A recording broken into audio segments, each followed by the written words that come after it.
Mesdames, Messieurs, bonjour et bienvenue. C'est une émission spéciale que nous vous présentons puisqu'il s'agit d'une œuvre littéraire. Alors, il faut dire que je ne suis pas seul. Je suis donc en compagnie de Christian Martial Post. Bonjour. Bonjour Cyril. Notre invité, c'est donc M. Anatole Coligny-Makosso qui vient de publier aux éditions L'Harmattan Le génocide en droit à l'épreuve du génocide de l'émotion, cas de la République du Congo. Il faut dire qu'en l'espace de 3 mois, le Congo a connu 3 ouvrages qui reviennent sur un thème, les génocides, autour d'un département, le Poul, et d'un peuple, si vous permettez l'expression, les Lari. Que se passe-t-il au Congo exactement? Qu'un gouvernement puisse mettre en place autant de moyens pour communiquer sur un thème, alors que pour certains, le fait n'existe pas, sauf que dans la réalité, le gouvernement est en train de communiquer non seulement en faveur de Dominique Koukou, qui lui a publié au mois d'octobre dernier le génocide des Lari au Congo, qui est aussi paru chez l'Harmattan. Après, en décembre, un autre auteur, Sakou Kimbembe, Congo-Brazzaville, chronique du génocide des Lari, du Poul, toujours chez l'Harmattan. Voilà, donc nous sommes ici dans le cours de l'Harmattan qui nous accueille, et vous comprenez que c'est une problématique qui préoccupe tant le gouvernement congolais que ceux qui sont originaires de ce département qu'est le Poul. Christian Martial Post, Anatole Coligny-Makosso, bonjour. Bonjour. Merci d'avoir pris le temps d'être là, de pouvoir répondre à nos questions. Alors, une question toute simple, hein. Un 3e livre sur le génocide des Lari au Congo, pourquoi faire? Merci beaucoup, merci de l'occasion que vous me donnez de parler effectivement de ce livre qui vient de paraître ce matin. Et merci d'être là, merci de l'avoir trouvé. Avant de répondre à votre question, permettez-moi de les avoir, que ce n'est pas le gouvernement qui répond, c'est un auteur qui répond, c'est un Congolais qui répond, et un spécialiste du droit international pénal. Lorsqu'un Congolais, un chercheur sur la question, trouve des publications qui donnent des informations peu saines sur une problématique dont il semble avoir une relative maîtrise, il ne peut pas rester indifférent. C'est pour cette raison que très vite, il me fallait réagir pour essayer d'équilibrer l'information qui a été mise à la disposition du public. Peut-être pas pour contrecarrer, pour contre-attaquer, mais au moins, comme je l'ai dit, équilibrer l'information, relever une problématique, comment le droit sur le génocide est mis à rude épreuve, pas seulement au Congo, mais à travers le monde, comment le droit sur le génocide est mis à rude épreuve par le génocide de l'émotion, par l'émotion que suscite la violence dans notre pays et à travers le monde. Voilà, donc c'était... Je prends cette dernière partie, vous donnez donc l'exemple comment dans le monde, ce qui veut dire ce qui se passe maintenant, je parle par ici, au Congo, il n'y a rien de nouveau.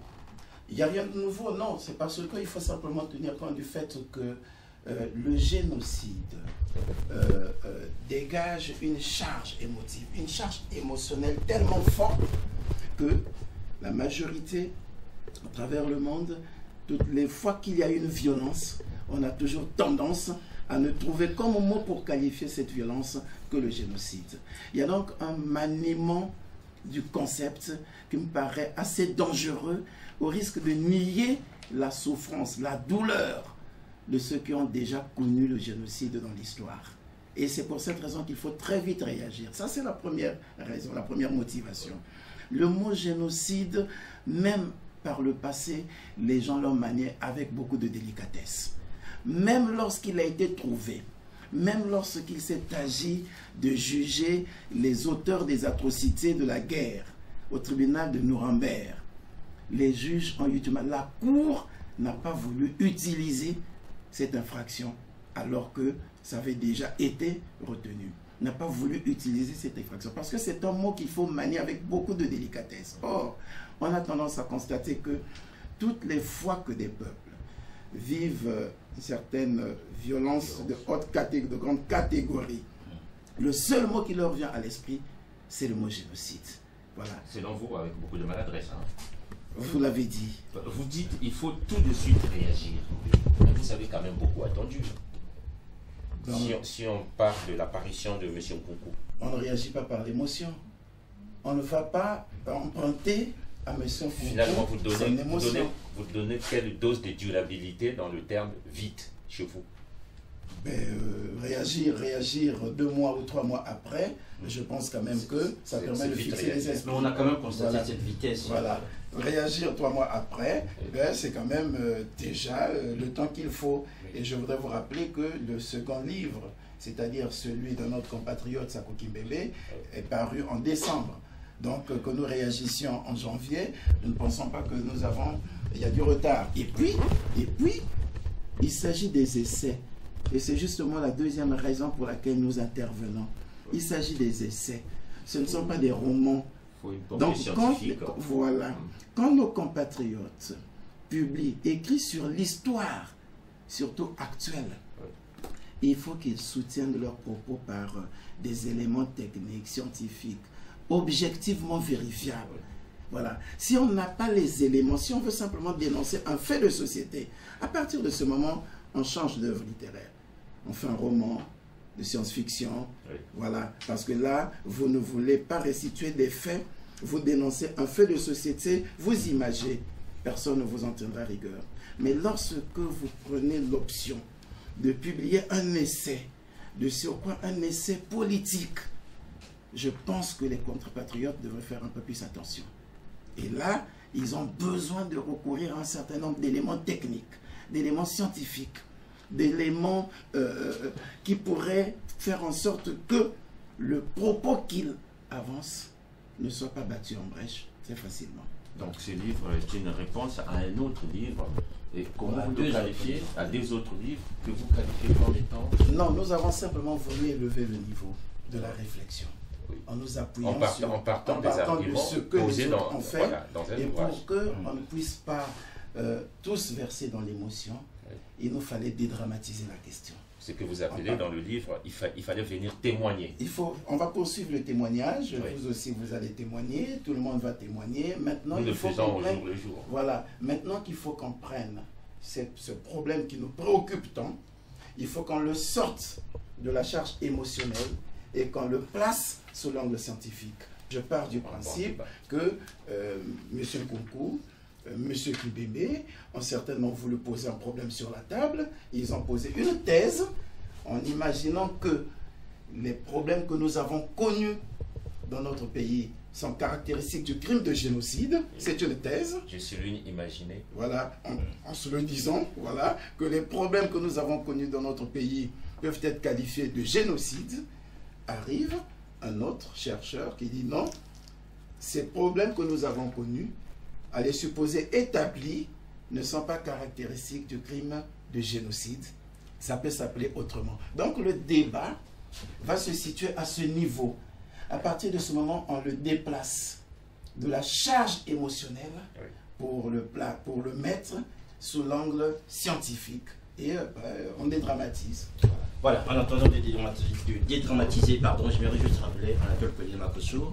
Vous avez, je dirais, vous m'avez rappelé que vous étiez avant tout un chercheur, mais j'aimerais aussi dire aux gens qui nous suivent que vous êtes membre du gouvernement du Congo-Brazzaville. Vous avez la charge de l'enseignement secondaire. Et à ce titre, je rappelle aussi que vos collègues sont intervenus au nom du gouvernement. Vous le faites aujourd'hui au nom de la recherche que vous défendez. Alors, quand on a votre livre en main, on peut se poser plusieurs questions.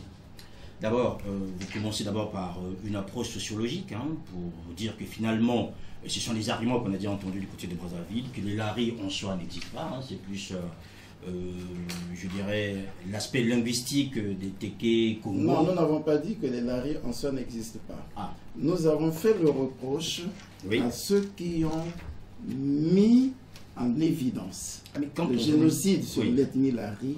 On leur fait le reproche. Je dis que nous parlons, c'est un essai. Ils auraient gagné à démontrer d'abord l'existence et l'effectivité de l'ethnie pour le lecteur. Parce qu'un ouvrage, vous avez vu, nous avons travaillé sur la base des instances pénales internationales. Ça peut servir de témoignage. L'ouvrage de Sako Kimbembe, l'ouvrage de Dominique Nkunku, s'il arrive que la Cour pénale internationale se saisisse de la situation qui se passe au Congo pour essayer d'engager des poursuites ou de regarder ce qui s'est réellement passé au Congo, si cette affaire arrive devant la Cour pénale internationale, soit que la Cour pénale internationale se saisisse d'elle-même, soit qu'elle soit saisie par les Nations Unies, soit qu'elle soit saisie par des particuliers, voilà, que l'affaire, que le procureur de la République cherche à engager une procédure, parce que, estimant que la situation du Congo, telle qu'on l'apprend, il va s'appuyer sur les ouvrages. Donc, c'est des documents importants. Voilà, il va prendre l'ouvrage, dire, ah tiens, ben écoutez, il y a un génocide de Lari. Malheureusement, l'ouvrage sur lequel les instances pénales internationales pourraient s'appuyer ne donne pas à ces instances assez d'éléments sur l'ethnie Lari.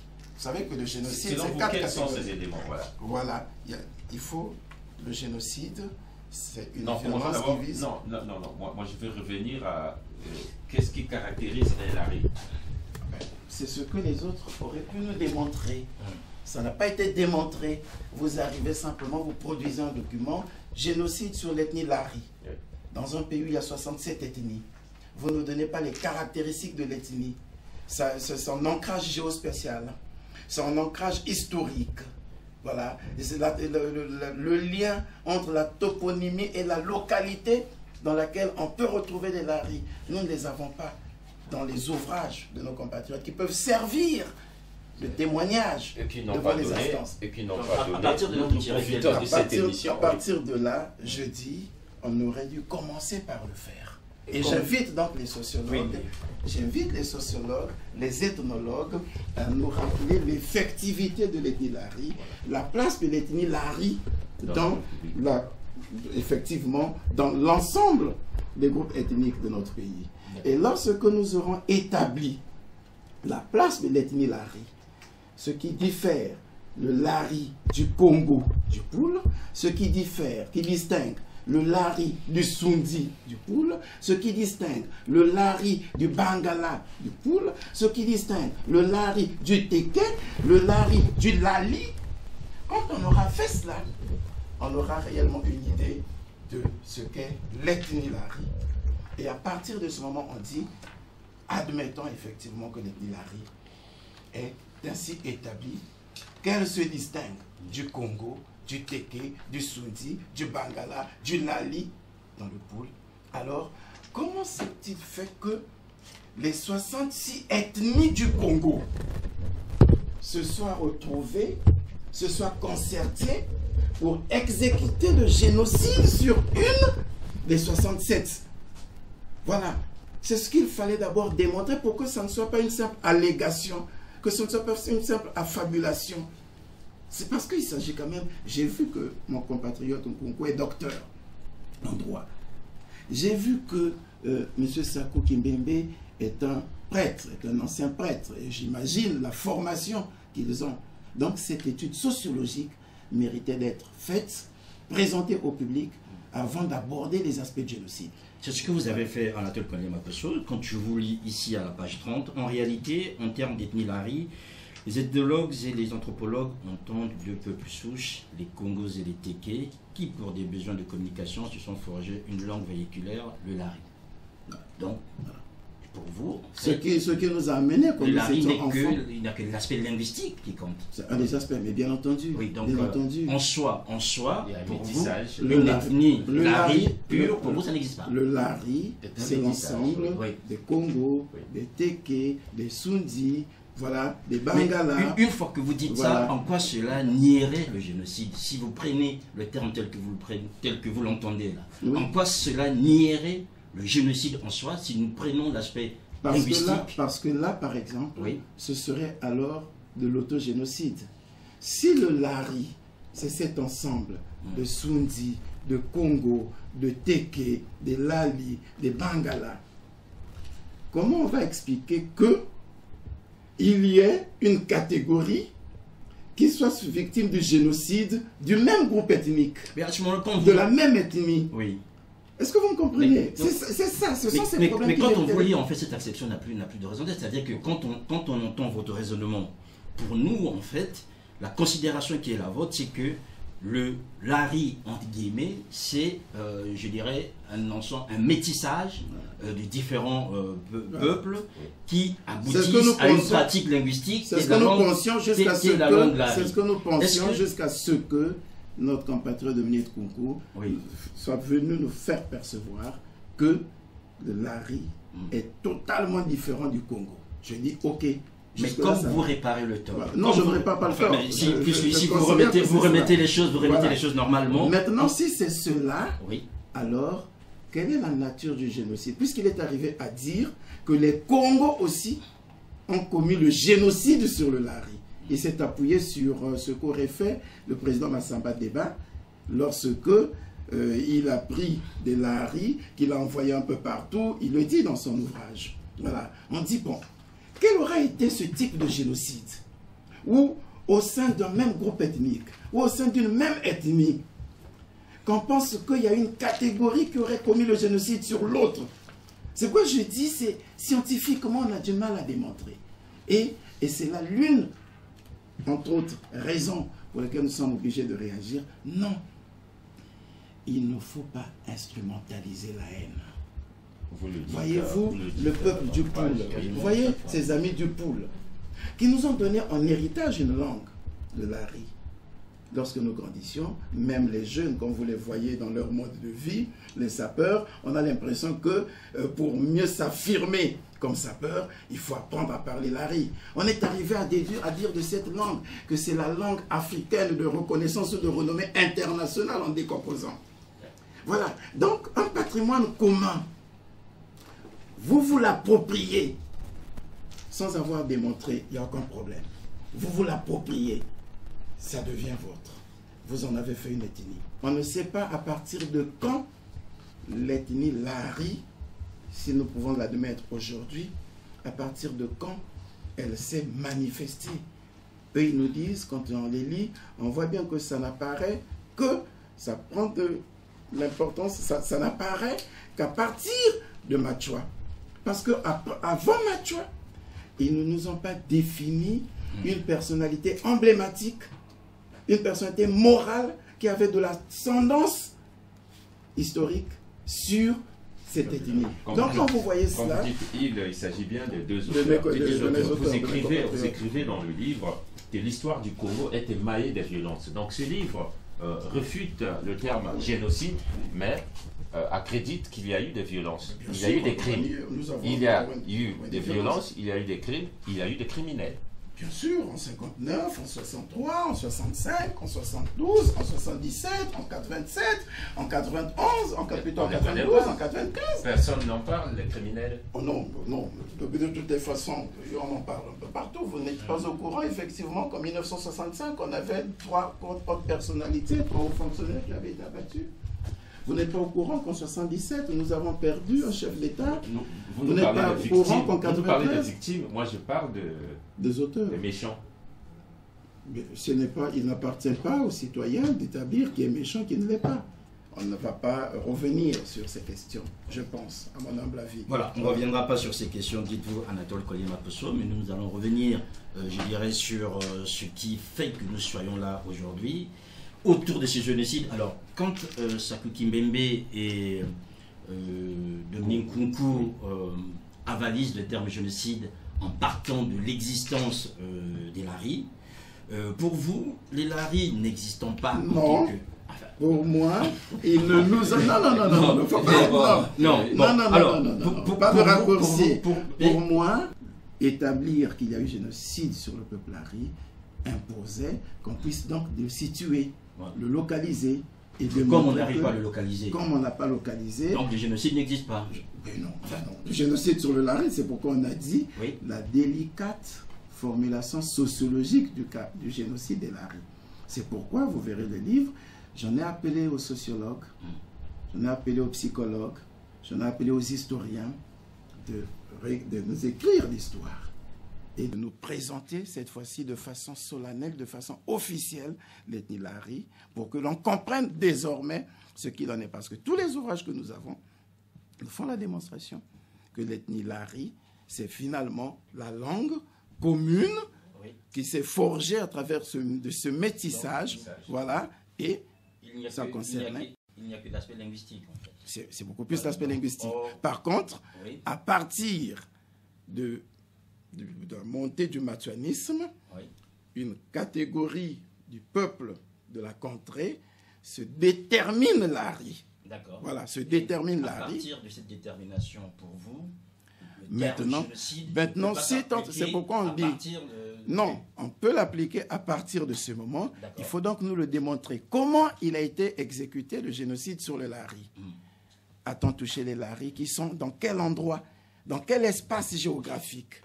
Pour déterminer qu'ils disent non, c'est ceux qui sont à Mayama, à Mindouli, à Banzandunga et ainsi de suite. Alors, ce qui revient à dire que à Brazzaville, il n'y a pas de Lari. À Dolisie, il n'y a pas de Lari. Voilà. Puisque la violence n'a concerné que ces localités. Si la violence n'a concerné que ces localités, et que partout ailleurs, dans nos familles qui sont pour la plupart pluriethniques, dans nos quartiers qui sont pluriethniques, les Laris n'ont pas été inquiétés, donc en droit, il n'y a pas génocide. C'est ça. On l'appellerait, on trouverait un autre mot pour qualifier les violences dont ont été victimes, nos compatriotes de l'ethnie Lari dans ces localités, mais on ne l'appellerait pas génocide parce que le génocide suppose qu'on ne vous tue pas en fonction de là où vous êtes, mais on vous tue pour ce que vous êtes. Voilà. Vous n'êtes pas tué en fonction du lieu où vous êtes, mais vous êtes tué en fonction de ce que vous êtes dans vos gènes. Donc que vous soyez à Ifondo, que vous soyez à Brazzaville. Vous avez vu, on a failli subir ce phénomène en 1993, où on a chassé les gens, les Laris qui étaient à Dolisie, ont été chassés, les gens du Poul. Les gens les Lumbu, les Kouni, les Pounou, qui étaient à Brazzaville, à Bakongo, ont été chassés. Donc, on vous recherche partout où vous pouvez vous trouver. Oui, il faut donc qu'on nous démontre que c'est ce qui s'est passé tout le temps. Voilà, si vous me permettez, je trouve cet argument un peu tiré par les cheveux. Parce que si vous nous dites qu'il n'y a pas de génocide du fait que localement, les gens ont été peut-être, je dirais, tués ou assassinés, mais ailleurs, les gens appartenant au groupe étaient en paix. Est-ce que cela régnerait en soi? Parce que si vous prenez l'histoire, plus là-dedans, vous évoquez beaucoup l'histoire. Ça ne nie pas les violences, mais ça nie le génocide. Est-ce qu'on comprend? À partir de ce moment, allez demander à ceux qui ont, écrit la Convention. Allez demander à ceux qui ont écrit le traité de Rome. C'est ça le droit. C'est pourquoi je dis, voilà, le droit sur le génocide est mis à rude épreuve. Et ça commence par vous, les journalistes. Quand on vous lit, pour vous, par exemple, ce que je comprends, hein, si un Lari, restons sur le terme Lari, puisque c'est un peu le dénominateur commun pour gérer cette situation liée au Congo, et à Pointe-Noire, qu'il se passe des violences dans le Poul, lui n'étant pas sur place, et lui ayant survécu, entre guillemets, donc à la limite, on ne peut pas établir qu'il y a génocide. Mais ça, en droit, oui, c'est pas un génocide. Parce que je vous dis, connaissez-vous une famille au Congo qui soit mono-ethnique? Donnez-moi une famille. Papa, maman, les enfants, je m'arrête juste aux petits-enfants. Juste cette lignée qui soit mono-ethnique. Ça n'existe pas dans notre pays. Nous sommes un petit pays avec 67 ethnies. Ça veut dire que dans notre famille, moi qui vous parle, et c'est pourquoi j'interviens, parce que ce que je dis, c'est ce que vous pouvez vivre, vous. Imaginez, M. Makosso, vous ayez des enfants qui soient d'une mère, issus d'une mère Lari. Dans le même temps, vous avez les enfants de votre frère qui soient issus d'une mère Pounou. Vous avez des enfants de votre sœur qui soient issus d'un père Mboshi, Teke. Vous avez vos enfants à la maison et vous devez leur faire comprendre que vous, là, les Lari, là, mes enfants Pounou, là, ne vous aiment pas. Vous imaginez ce que vous mettez dans l'opinion? Il n'y a pas chez nous une famille qui soit mono-ethnique. Toutes nos familles sont pluriethniques.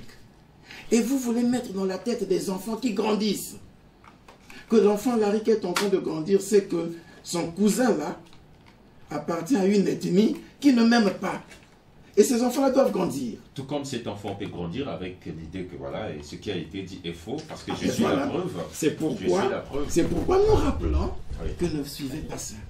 Cette instrumentalisation de la haine, de l'émotion, c'est grave. C'est pourquoi on arrive, on dit ça. Non, c'est faux. Parce qu'il ne peut pas y avoir dans notre pays 66 ethnies qui se dressent contre une seule. Parce que dans nos familles, les familles qui sont les nôtres, qui sont pluriethniques, ça ne peut pas se démontrer. Il y a peut-être des violences, appelons-les autrement, ne les appelons pas génocide, parce que voilà ce que veut dire le génocide. Le génocide veut dire que moi qui suis fille, dès l'instant où je suis contre les Lahari, les enfants qui sont dans ma maison, qui ont la mère Lahari, qui sont de mère Lahari, voyant l'influence du matriarcat chez nous, je peux dire, ces enfants-là, je ne peux plus les voir.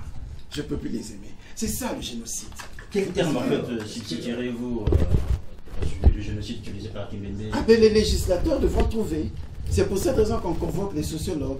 À partir de ce moment, on verra s'il faut trouver des mots et que les législateurs trouvent des mots comme des démocides. Voilà. Bon, c'est des politicides. Puisque pour la plupart, c'est des violences politiques. Ça, c'est autre chose. Mais n'appelez pas ça... Si vous ne vous engagez pas à trouver une terminologie pour déterminer ce qui s'est passé dans le Je ne peux pas, c'est pas moi qui ai établi la loi. D'accord. Voilà. Alors, je ne suis pas sociologue. Je ne suis pas sociologue, moi je suis juriste. J'interprète le droit qui existe. D'accord. Et c'est pour cette raison que je dis... Et en droit, on qualifierait comment? Mais ça peut être des crimes de droit commun. Ça peut être ou ça l'est? Mais ce sont des crimes de droit commun. Ce ne sont pas génocides. Oui. Donc ça veut dire qu'on pouvait titrer en fait crime du droit commun. Il n'y a pas de problème. Les gens ont été jugés pour des crimes de droit commun. On connaît l'existence des violences. Moi je reviens à dire ceci sur ce plateau, que là vous êtes d'accord que Nkunku a lancé un vrai débat sur la place nationale. Aussi, hein. Oui, mais je n'aurais pas aimé qu'il le lança de cette manière. C'est quand même un débat. Non, c'est un docteur. Non, c'est un docteur. Vous dites vous-même, vous un... interpellez les historiens, les sociologues, les psychologues. Mais le point de départ, c'est lui. Il n'y a pas de souci, oui. Ce qui veut dire, quelque part, ça nourrit l'intellectuel. C'est pour cette raison que je dis qu'on prend le débat, on le met sous l'angle scientifique, déjà pour dédramatiser, pour dépassionner, pour qu'on n'entre pas dans ces considérations. Ah oui, génocide ou pas génocide, aime-t-on les Lahari, n'aime-t-on pas les Lahari, est-ce que c'est une affaire d'embauche? Non. On dit, il a exposé une thèse, les chercheurs, les sociologues se disent, ah non, comme j'ai commencé, j'ai dit non, mon cher compatriote, ce que tu as dit, c'est peut-être vrai, nous avons tous connu les violences dans le pays, mais pour vous qui êtes juriste, pour toi qui es juriste, ce n'est pas le mot que tu aurais dû utiliser. Voilà. Écartons déjà le mot génocide. Oui, mais comment on va les appeler? Si crime de droit commun, ça ne suffit pas. Meurtre, assassinat, enlèvement de personnes suivies de leur disparition. Si ça, c'est infanticide, puisqu'il y a des parents qui tuent leurs enfants. Si ça, ça ne suffit pas.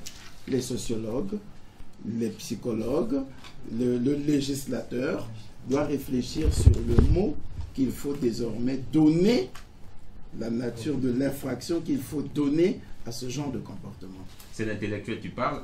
Bon, le gouvernement a répondu, les associations ont répondu à M. Nkunku. Voici l'intellectuel Colline Makosso ajoute encore un ouvrage. On dirait qu'on vend plus le livre de Nkunku. Parallélisme de forme exige. Je veux parler, c'est un problème de communication. Parallélisme de forme exige, pour l'intellectuel, vous dites, Nkunku l'a écrit. Colline l'a répondu. Écrit. Pourquoi? Aujourd'hui, nous sommes là, nous sommes en train de débattre. Dans 20, 30 ans, nous ne serons plus là. Nous travaillons, nos enfants, moi je travaille là, vous avez vu les références, les Hollandais, les Obenga, les Vanetier, voilà. Mais ils ont vécu les faits à ce moment certainement. Aujourd'hui, nous travaillons sur ça. Dans 30 ans, nos jeunes chercheurs, ceux qui vont travailler sur les violences de Brazzaville au Congo, ceux qui vont travailler sur le génocide, quels documents devons-nous leur donner pour leur recherche? Les documents d'un concours, ils vont voir, ah oui, dans 30 ans, parce que c'est ce qui va rester finalement. C'est le livre qui reste. Voilà. C'est pourquoi on dit non, donnons à ces chercheurs une information équilibrée. Nkunku a dit ça, et voilà ce que Colline a dit. Dans 30 ans, nous ne serons pas là pour débattre.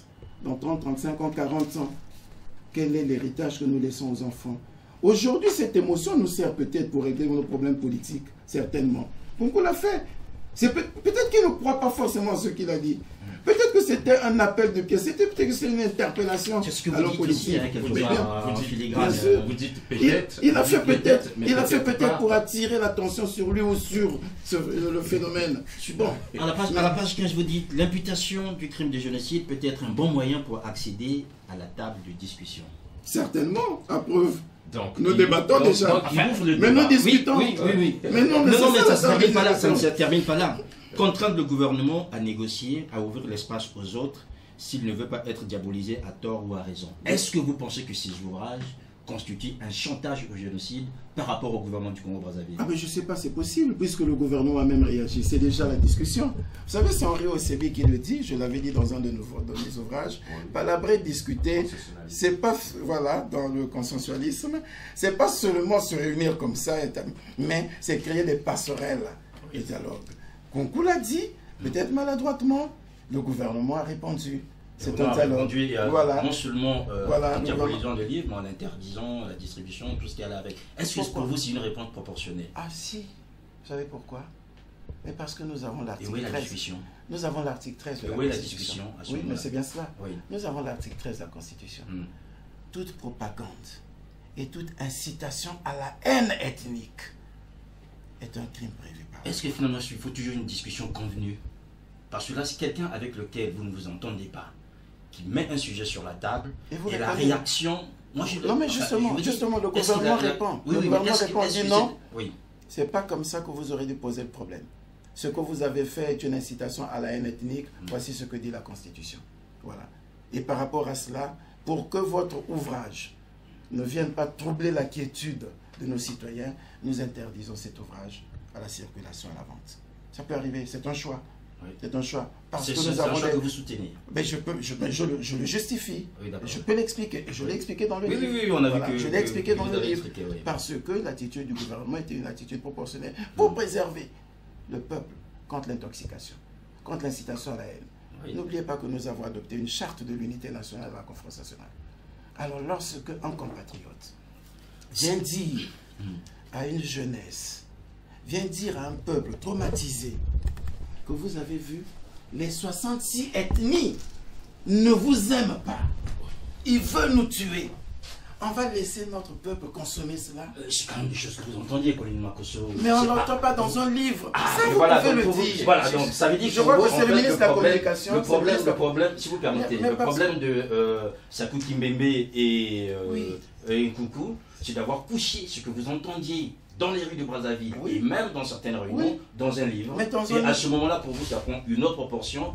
Donc, il faut l'interdire. Oui, parce que là, ça devient une idéologie, ça devient une doctrine. Et comme je vous l'ai dit, ce que nous entendons, ce que vous mettez contre nous sur fake news, les fake news, ce que vous dites contre nous, il n'y a pas de problème, on l'assume. Mais c'est aussi écrit. Voilà. Oui, c'est écrit, ça peut rester, tout le monde sait, tout le monde connaît la valeur de fake news, tout le monde connaît maintenant la valeur de ce qu'on peut mettre sur le net, et ainsi de suite. Mais dans un livre, on ne met pas n'importe quoi dans un livre. Voilà. Et je vous l'ai dit, aujourd'hui, nous pouvons nous défendre. Dans 40 ans, c'est n'importe quoi. Ces enfants, voilà. Non, mais c'est n'importe quoi. Par exemple, déjà dans l'ordinaire. Mais oui, mais que c'est dit. Déjà entendu, il n'y a rien de nouveau. Mais que c'est dit, non. Mais un livre. Ça ne devrait plus être une faute, puisqu'on vient nous dire écrire que ce qu'on entend. Monsieur Poste, un livre, c'est pas la merci de tout le monde. Ouais. Celui qui écrit un livre, c'est un homme sérieux. Justement. Voilà. Celui qui écrit un livre, non. C'est pas celui qui est devant son clavier, qui balance, non. Celui qui écrit un livre, c'est un homme sérieux. On écrit un roman, on écrit une pièce de théâtre. Mais quand vous écrivez un essai sur de la fiction, vous perdez votre crédit. Voilà. Non, mais malheureusement, nous avons un peuple qui peut suivre ça. Donc, et nous, on revient. Notre peuple n'est pas assez intelligent pour... Heureusement. Justement. Ce qui est quand même surprenant, si vous permettez, ce qui est quand même surprenant, en fait, souvent chez les gouvernements congolais, c'est qu'on a l'impression, en fait, de répondre. Le peuple n'est pas assez intelligent pour lire, je dirais, Kimbembe et se faire sa propre idée. Mais non, je vous dis, non, monsieur Makosso, ne me faites pas redire ce que j'ai dit. Non, excusez-moi, veuillez m'excuser. Oui. Ne me faites pas redire 10 fois ce que j'ai dit. Non, je vous fais pas redire, mais je sais juste me lancer en fonction de ce que vous voilà, avez dit. Oui. le peuple aujourd'hui le comprend. Oui. La preuve, il a récusé ça dans sa majorité. Mais le peuple de Par quel 40 biais? ans plus tard... Par quel biais? Ah ben non, beaucoup de... J'ai vu même sur les réseaux, Oui, des gens qui ont sûr. critiqué cette approche. Ah ben de donner finalement, contrôle. à ce moment, les raisons ont une importance. Voilà, mais non, mais je vous dis, Oui. mais est-ce que vous avez pensé à ceux qui viendront 40 ans plus tard? Vous ne Mais serez pas là. seront-ils moins intelligents que nous aujourd'hui? Mais pour comparer avec quoi? Qui sera là pour leur rappeler l'histoire? Vous et moi ne serons pas là. 50 ans. Ils ne vont se contenter que des livres. Mais Est-ce le que vous vôtre aussi comprenez? sera là. Ah ben voilà, c'est pour cette raison qu'on écrit. Voilà. Voilà, Alors, c'est pour ça que vous écrivez. Ah, Voilà. C'est pas qu'on a minoré Oui. la capacité de compréhension du peuple au présent. Non. D'accord. Le peuple est mature, le peuple sait. Ce que je dis là, le peuple comprend. Mes parents du Poul, mes parents Congo, Sundi, Bangala, Teke du Poul, ils comprennent que on n'avait pas besoin de venir les opposer à des laris. Non, c'est pas possible. Ils le comprennent. Mais celui qui viendra 40 ans, 50 ans plus tard, il ne nous aura pas. C'est pourquoi on lui écrit ça. On dit, ok, Konkou et Sako Kimbembe ont écrit, c'est en fait, il y a aussi ça. Écrit. Vous aurez le libre arbitre, vous prendrez et vous verrez quelle est l'information qui vous conviendra. Alors, Voilà. j'aimerais juste, pour que l'histoire congolaise, qui bégaye souvent, qu'elle bégaye un peu moins, à la fin de la crise de 97, une plainte est portée contre Pascal Lissouba pour génocide et crime. Est-ce que dans le travail de recherche qui a été le vôtre, vous avez pu trouver des éléments qui ont pu faire en sorte que le pouvoir qui arrive à Brazzaville puisse consulter cette plainte en ces termes qui a été portée à la haie? Ou bien vous dites aussi là, on était dans l'émotion à sortir d'un conflit, donc à la limite, à ce moment-là, il serait difficile de qualifier du génocide ou génocidaire du pouvoir de Lissouba. Je l'ai démontré et je peux vous dire quelle a été mon analyse personnelle. Nous étions en 99-2000. Lorsque nous sortons de la guerre, un livre blanc a été élaboré. Oui, le ministre de la Justice de l'époque, c'est Pierre Nzé. La présentation du livre avait eu lieu à l'époque, aujourd'hui les dieux, à l'époque de Méridien. Voilà. Oui. Et là aussi, c'est la même émotion. Nous sortions de la guerre. Il y en a qui pensaient que ce que nous avons connu était constitutif du crime de génocide. On a établi un livre blanc pour l'histoire. Mais on n'a pas pu engager les poursuites pour ces chefs d'accusation. Vous savez pourquoi? C'est parce qu'il n'y avait pas une loi sur le génocide, une loi sur les crimes contre l'humanité, une loi sur les crimes de guerre. Et alors même que le Conseil national de transition eut adopté la loi numéro 8/98 du 31 octobre 1998 portant prévention et répression du crime de guerre, du crime contre l'humanité et du crime de génocide, les procès n'ont pas pu se tenir. La clairvoyance du président de la République à l'époque, avec les juges à l'époque, avait estimé qu'on ne pouvait pas donner à cette loi une fonction rétroactive. Alors même que la loi le disait dans un de son article, dans un des articles, que la présente loi est compétente pour des crises commises avant sa promulgation. Oui. Le président de la République, le même, a dit non, on ne pourra pas appliquer cette loi pour juger les anciens dirigeants pour ces chefs d'accusation, parce que la loi ne dispose que pour l'avenir. Voilà. Et nous étions à un moment où même la communauté internationale a violé les principes fondamentaux du droit. Les tribunaux pénaux internationaux pour la Yougoslavie et pour le Rwanda ont été institués sur la base des lois qui ont été prises après la commission des actes. Mais on a quand même jugé des gens sur cette base. Le Congo était le seul pays à avoir dit non, on ne le fait pas. Et lorsque la Cour pénale internationale est mise en place, le statut de Rome reconnaît que la compétence de la Cour pénale internationale n'avait pas d'effet rétroactif. Voilà. Donc pour vous dire qu'on peut caractériser, on peut le dire, mais la clairvoyance du Congo, et sur ces questions, je peux vous dire que le Congo est en avance. Voilà. Lorsque le Congo a commencé à aborder ces aspects, il n'avait pas attendu la Cour pénale internationale. Oui, il n'avait pas attendu le statut de Rome. Lorsque le Congo a mené le combat pour l'abolition de la peine de mort, on n'avait pas attendu les pressions ailleurs. Donc c'est des questions sur le caractère sacré de la vie, sur la place qu'occupe la personne humaine, sur la lutte contre les violences de cette nature, on peut dire que le Congo n'est pas en marge, le Congo peut même être parmi les plus gris. Les plus gris, c'est justement les mêmes qui, au sortir de la guerre du 5 juin, là c'est maintenant un État qui sort le livre Génocide. Oui. Et les génocidaires, on les connaît.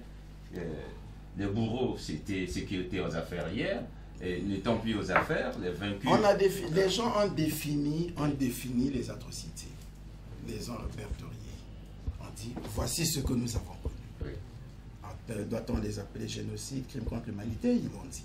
Fallait passer le livre blanc existe. Oui, le livre blanc existe, oui. Mais on n'a pas jugé. Pour un étudiant, voilà. Mais c'est pour cette raison, pour cette raison que nous donnons toutes ces informations. Il dira oui, ça avait eu lieu, oui. Ah bon? Mais comment? Et comment ça a été géré? Comment avait-on jugé? Non, voilà, parce qu'il n'y avait pas de loi à l'époque. Mais dans le critérium, on reconnaît que c'était un génocide. S'il n'y avait pas la loi à l'époque, les textes ont évolué aujourd'hui. Mais le juriste, mais je le dis là, oui. On ne peut pas parler de génocide à ce moment, pour les mêmes raisons que je définis. Je le dis là et je l'avais déjà dit par le passé. Je l'ai dit en 2003 dans un livre, dans un travail de recherche. Je n'ai pas été combattu sur cette question en 2002. Je l'ai dit en 2005 dans un livre, Droit de regard. Je l'ai dit en 2007 dans un livre, L'affaire des disparus du beach. Voilà. Donc, on ne s'improvise pas dans ces questions. On ne s'improvise pas. Il y a des gens qui travaillent, il y a des chercheurs qui travaillent, il y a des jeunes étudiants qui font des recherches, qui travaillent et qui auraient pu venir nous dire, oui, on est bien d'accord avec ce qu'ont dit nos compatriotes, mais ils sont allés, non, trop loin. En instrumentalisant l'émotion. Peut-être que le public va nous dire... en instrumentalisant l'émotion. Oui. 2, en cultivant la haine entre les ethnies, entre les familles, entre le peuple. Et 3, en qualifiant de façon maladroite les violences qui méritaient d'être qualifiées autrement. Ouais, je venais à dire ceci, ce sera peut-être ma dernière question. Est-ce qu'aujourd'hui, M. Collinet est prêt à se retrouver face à M. Kunku ou l'autre, voilà, pour un débat scientifique, oui. Ce que peut-être nos téléspectateurs auraient voulu aussi. Hein. Oh, mais il n'y a pas de problème, il n'y a pas de problème, sans passion. Sans passion, non, sans passion. C'est vous qui l'avez dit, hein. Indépendamment de tout, ils ont posé un problème sur la table. Oui. L'honnêteté commandera simplement à ce qu'on discute et qu'on s'accorde au regard des textes, au regard des lois. Monsieur Kimbembe est un avocat, c'est un docteur en droit, il sait ce que c'est. Je dis que pour le moment, il a simplement voulu certainement attirer l'attention. Voilà. Donc, mais lorsqu'on va s'asseoir au regard de la définition de ces infractions, au regard des éléments constitutifs, au regard des faits qui se sont produits, tels qu'ils les ont décrits et tels que nous-mêmes les avons décrits, on verra. Et puis, n'oubliez pas, ils le reconnaîtront d'ailleurs, nous le démontrons dans ce livre, il y a beaucoup de contre-vérités. Voilà. L'autre problème, c'est celui-là. Je l'ai dit dans un essai, on ne dit pas n'importe quoi, on ne donne que des informations qu'on peut vérifier. Lorsque vous donnez des informations qui ne sont pas fondées, qui ne peuvent pas être vérifiées, qui sont fausses, c'est la propagation de fausses nouvelles. C'est la diffamation. Et c'est ce qui justifie l'attitude du gouvernement. Parce que ce n'est pas simplement parce qu'ils ont écrit, non, parce qu'ils ont écrit des faussetés. Parce qu'ils ont écrit ils ont donné des informations qui ne sont pas justes. Je le dis, je n'ai pas besoin de le redire ici, je demande simplement à ceux qui voudraient bien s'en convaincre de lire le livre. Avant juste de terminer, Anatole Collinet-Maclosson, on va revenir sur le droit. Vous avez voulu faire ce livre, en fait, pour que le droit réponde dans toute sa froideur par oui ou par non, si le génocide d'El-Ari a bien eu lieu. Or, vous reconnaissez aussi dans votre livre que nous sommes aujourd'hui dans un monde multipolarisé. Il y a énormément de mécanismes qui permettent de déterminer certaines situations, d'apporter des solutions à certains conflits et surtout de revoir la manière dont on peut gérer certaines crises. Est-ce que pour vous, dans le cas du Congo, vous avez souligné aussi au début de votre livre que nous sommes des Bantous et les Bantous c'est souvent par les mots. Est-ce que dans le cas du Congo, le droit seul suffit pour désigner en termes de génocide, peut-être une autre terminologie, est-ce que le droit seul suffit pour caractériser ce qui s'est passé dans le pôle quand certains disent que c'est un génocide? Mais si ce n'est hors du droit, qu'est-ce que vous faites? Et les autres mécanismes que vous mettez en place, par exemple, pour résoudre des conflits ou pour déterminer, vous parlez de caractériser l'infraction ou pour résoudre les conflits. Mais il est souvent, la confusion est souvent dans les deux. Mais je vous l'ai dit dans le livre, il y a la justice transitionnelle. C'est une approche africaine, la justice transitionnelle, qu'on a eue et qui est en train d'être formalisée en droit. Voilà, qu'on a eu avec la commission Vérité et Réconciliation, qu'on a eu avec le dialogue national sans exclusive. Vous voyez, voilà, je le disais et vous le verrez, c'est peut-être par là que je terminerai. Le 21e siècle est le siècle de l'émotion par excellence. Ce 21e siècle s'est ouvert déjà avec la plus vive émotion de tout le temps. La destruction des tours jumelles du World Trade Center. Imaginez l'émotion ressentie par l'ensemble de l'humanité. Mais c'est un 21e siècle qui a aussi hérité des traumatismes du siècle dernier. Les 2 génocides qu'on a connus en Europe et en Afrique. Les violences qui ont émaillé l'ensemble du continent africain. Quand vous voyez la charge émotionnelle qu'il y a dans ce monde, en plein 21e siècle, je me demande si on avait connu de telles émotions par le passé. Avec une planète en surchauffe, ça a mis à nu la fragilité de la sécurité humaine. Donc, et les humains, même déjà de la sécurité et même de la justice, beaucoup d'humains ne croient plus pratiquement au droit comme seul mécanisme de résolution de leurs conflits et de satisfaction de leurs intérêts, de garantie de la justice et de la sécurité. C'est pourquoi vous voyez que même la rue est devenue pour eux une cour révolutionnaire de justice. On le voit avec les gilets jaunes en France. Mais on l'a vu hier avec le printemps arabe. Donc le droit est à l'épreuve de l'émotion. Le droit sur les génocides est à l'épreuve du génocide de l'émotion. Oui, et il faut travailler. Et on est arrivé à se convaincre de ce que le droit seul certainement ne suffit pas. Alors qu'il faut que les juristes s'imposent. Et c'est pour cette raison que vous voyez, oui, il y a parfois la raison d'État que nous condamnons. Cette raison d'État qui fait que les grandes puissances s'imposent, même devant nous. Il y a la morale qui s'invite dans la gestion. Il y a la diplomatie qui s'invite. Et la justice transitionnelle qui permet aux gens de se retrouver autour d'un dialogue. C'est pour cette raison que la Constitution congolaise a consacré le Conseil national du dialogue. A mis en place les conseils consultatifs pour permettre aux différentes composantes sociales de participer à la vie publique. Ce que la France veut faire maintenant avec le débat national. Parce que les citoyens, parfois, ne se retrouvent plus dans le mode institutionnel qui a régi nos pays jusqu'à aujourd'hui. Ils ont besoin d'avoir des espaces à eux pour parler. Et le Congo, pionnier sur la question, a mis en place des conseils consultatifs. Voilà. Et pionnier sur la question, a multiplié des dialogues. On a eu le dialogue, on se rappellera la conférence nationale de 1972. On se rappellera la conférence nationale de 1991. On se rappellera le Forum pour la reconstruction de l'unité nationale en 1998. On se rappellera le dialogue national sans exclusion en 2001. On se rappellera, voilà. Ce sont tous ces mécanismes qui sont mis en place. Il suffit de savoir les exploiter. On n'a pas besoin de ternir l'image du pays en publiant des pamphlets sur des faussetés. Non, non. Par respect pour mes compatriotes, je ne voudrais pas dire ici les choses fausses, gravement fausses, archi fausses, qui ont été épinglées dans leurs documents, par respect pour eux.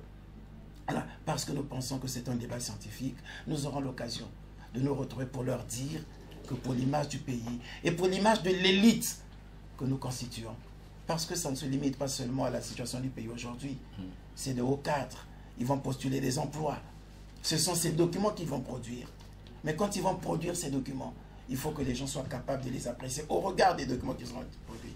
Qu'on ne les apprécie pas seulement par rapport à la situation du Congo. Non. C'est pourquoi, oui, je répondrai bien à une invitation. Une invitation qui nous permettra de débattre avec nos compatriotes sur ces questions sensibles pour que le débat reste scientifique et que le peuple soit mis à l'abri de l'instrumentalisation de la haine, de ce que M. Nkunku lui-même a dit, de l'idéologie de la haine.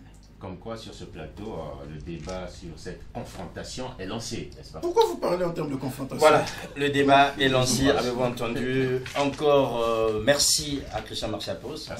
Merci à Anatole Konyemakoso. Merci beaucoup. Merci à vous aussi d'avoir été là, d'avoir suivi cet entretien autour de ce livre qui vient juste de sortir.